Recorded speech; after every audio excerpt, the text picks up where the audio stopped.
Your highs, your lows, your loves, your losses. This is your Soul Care Companion podcast, hosted by Marcus and Marion.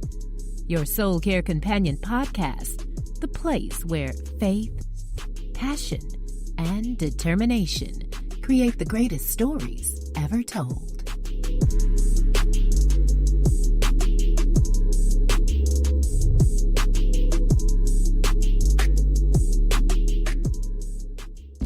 Hello, it's Marcus, and thank you so much for listening to your Soul Care Companion podcast.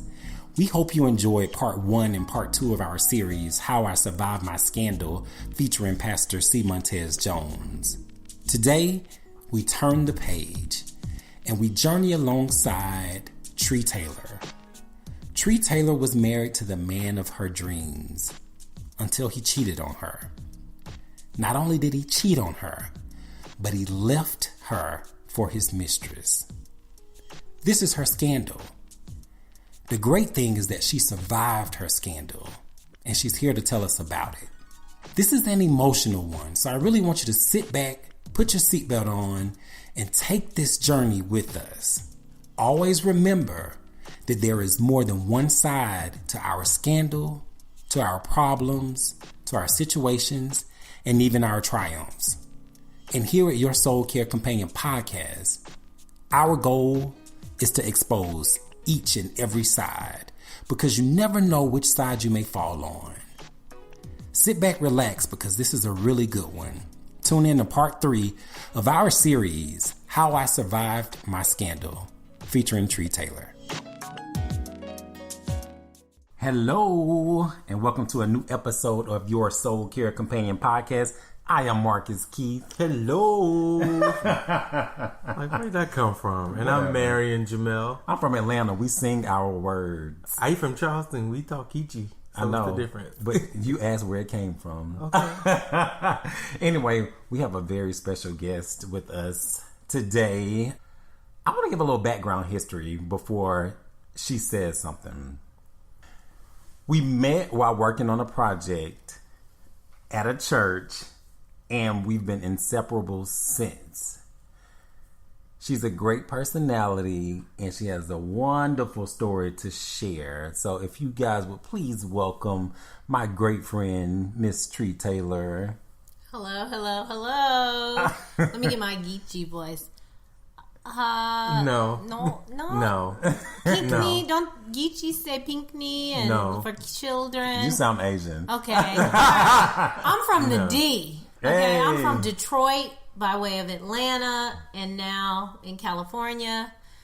And I am so thankful and grateful to be here. Awesome. Do you have 2 names? My name is Katrina Renette Taylor, also known as Trei Taylor, also known as the Pearl in Diamonds and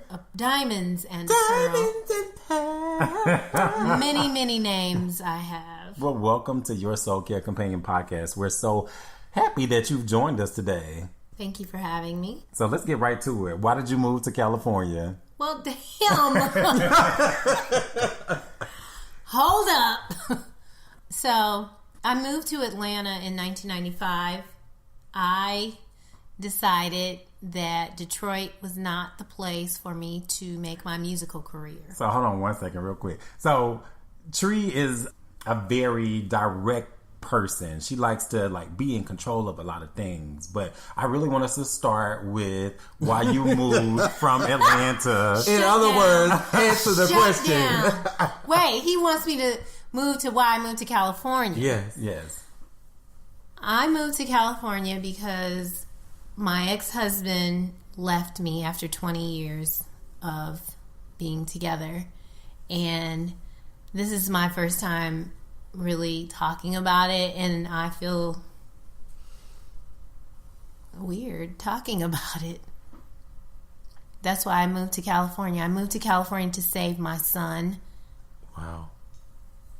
My daughter, who was on her way to Howard, I don't know that she needed saving, but I needed to save my son and myself.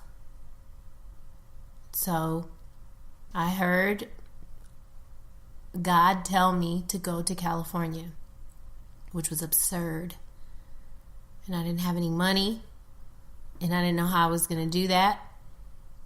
I am a freelance producer. I'm a singer. I am a creator. And I'm also a person that likes order and consistency, not chaos. And God said, go to California. So I did. And it was the best decision that I trusted, because I didn't really make it. I did it in fear. And Joyce Myers always says, do it afraid. So I did. And I am what happened did not happen to me, it happened for me. So before you go on, I want to go back a little bit. You said you moved from Atlanta to California to save your son and to save yourself. To save from what? I was married to a man who was fairly successful. He was an attorney. I had a lot of means and provision that he provided, but I was also very resourceful. I was I would say, well known in my circle. I had a lot of friends. I like to treat my friends. I like to expose my children to things because I had grown up in foster care. My real mother gave me up, thank God, sidebar. My adopted mother gave me back because she was abusing me.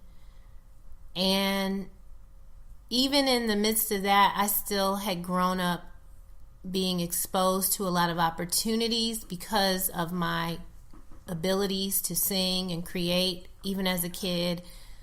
And I made sure that my children had the best, that they knew that they were amazing individuals, because I didn't know I was amazing as a kid, and I wanted to change that narrative.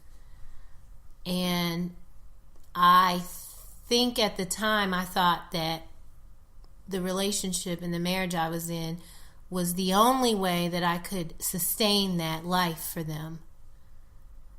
And my ex-husband, he didn't really have an issue with, I worked when I wanted to, meaning I didn't have to work 40 hours a week. I just did what I wanted to do in my gifting. He supported that. I have traveled out of the country singing.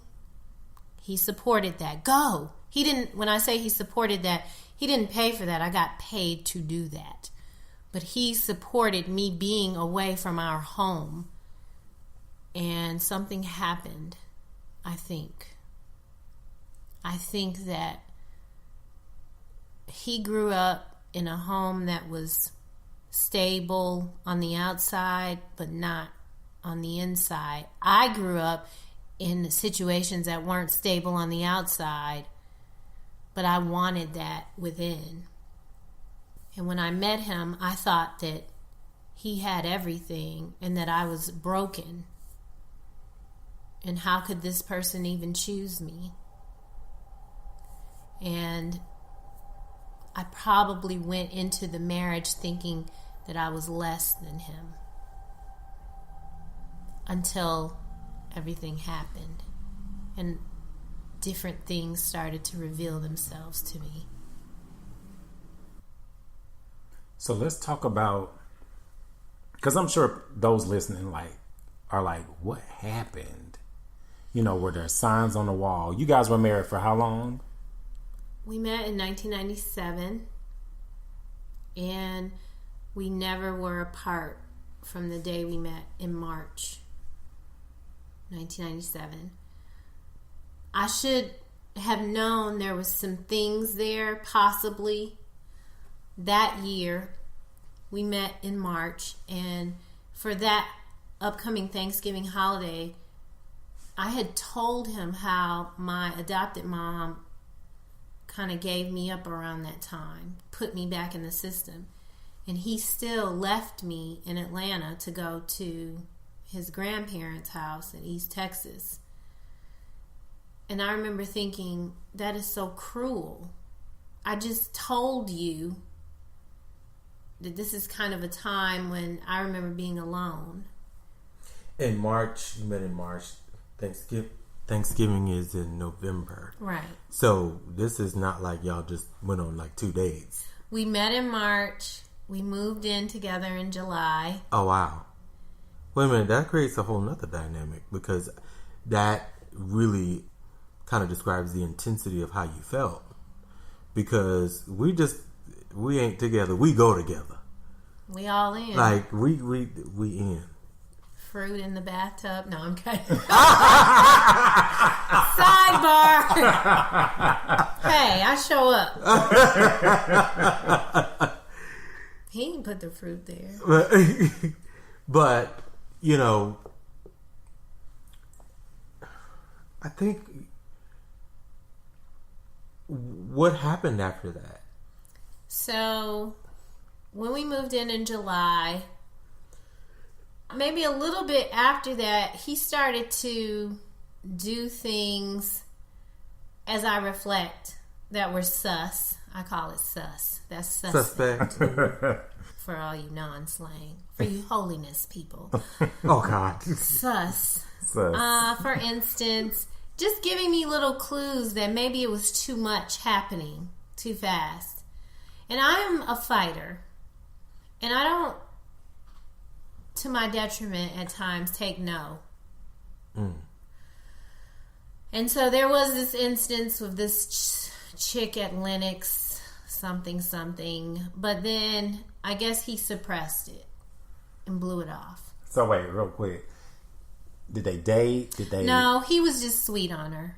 That's old people talk. Yeah, he was sweet on her. He liked her. Like, he liked her. He was checking her out. Right. Were there any other women? Mm-mm. Okay. He's not that dude at all. But then I kind of was like, what are you talking about? We live together. You can't just do that. Yada, yada, yada. And then maybe, I know that he suppressed it, whatever it was. And I think his personality is the type that likes variety, truthfully, looking back. So, went through that. Then the Thanksgiving thing happened. And I was just really just mortified. I spent Thanksgiving here with some friends. He left for Thanksgiving. He came back. And that is the night I got pregnant with our first child, because it was makeup sex. So, like, I know this is real serious, but you know, You're so nasty. I am. Makeup sex, like, so. Come on, you know what it is. I do know what makeup sex is. I don't know that I've had it, but You have. because I am your soul companion. But did you plan to get pregnant that night? No way. Do you think that he? Because you wanted to No. be mad at him. No. But do you think that he intended to get you pregnant? Absolutely not. Okay. I grew up in abandonment, so I didn't have a fairy tale desire for my life. So when I found out I was pregnant, I was mortified out of fear that he would bail. And this man grabbed me and was like excited. And I literally remember my body being like, why is he touching me? Like, I wanted him to respond in the typical way. And so he didn't. He was excited, ecstatic. You're pregnant? And so from there, we still weren't married. But I did have a time in my mind that if we didn't get married, because at that time I had different thoughts